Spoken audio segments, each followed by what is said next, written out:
પ્રશ્ન 1. પ્રશ્નની નીચે આપેલા વિકલ્પોમાંથી સાચો વિકલ્પ પસંદ કરી ખરાની નિશાની કરો. 1. મોતને કોણ ડરાવી શકે છે? એ. આગને જે પી ના શકે તે. બી. જિંદગીથી જે ન ડરે તે. સી. જિંદગીથી જે ડરી જાય તે. ડી. મૃત્યુની બીક લાગે તે. જવાબ બી. જિંદગીથી જે ન ડરે તે. 2. કયો પથ્થર પોતાના પર શિલ્પને ધારણ કરી શકે? એ. ટાકડાના ઘા સહન કરીને પણ કદી તૂટે નહીં તે. બી. ટાકડાના ઘાથી તૂટી જાય તે. સી. ટાકડાના ઘા સહન ના કરી શકે તે. ડી. જે સાવ કાચો પથ્થર હોય તે. જવાબ એ. ટાકડાના ઘા સહીને પણ કદી તૂટે નહીં તે. 3. કળિયુગમાં માણસો કેવા હોય? એ. હૈયા ફૂટલ હોય તેવા. બી. અસંતોષી. સી. શરીરથી સ્વસ્થ. ડી. ઉપયુક્ત એ અને બી બંને.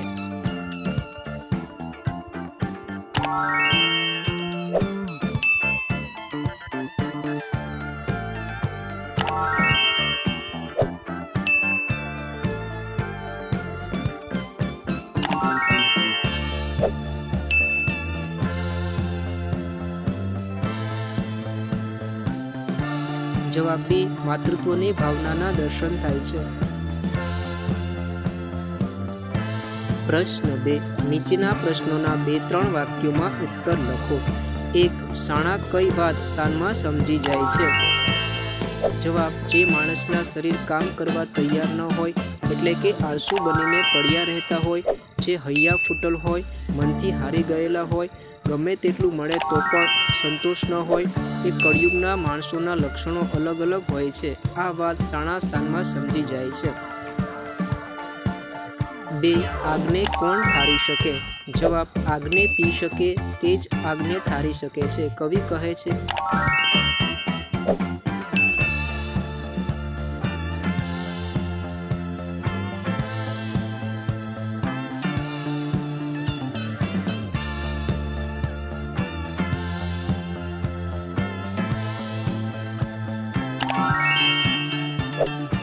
નીચેના પ્રશ્નોના 7-8 લીટીમાં ઉત્તર લખો.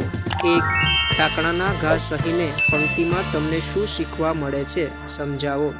જવાબ. જેમ કોઈ શિલ્પકાર સરસ મજાનું સુંદર શિલ્પ તૈયાર કરવા માટે આરસ પર ટાકણાના ઘા મારે છે. આરસ પહાણ ટાકણાના ઘા સહન કરે છે. આથી આરસ પહાણ સુંદર શિલ્પ ધારણ કરે છે.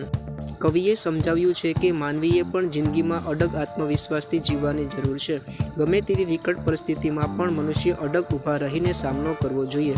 એ મોત સામે પણ ઝઝૂમવા તૈયાર હોય, આવી વ્યક્તિ જીવનની કપરી પરિસ્થિતિનો સામનો કરીને કંઈક પામે છે.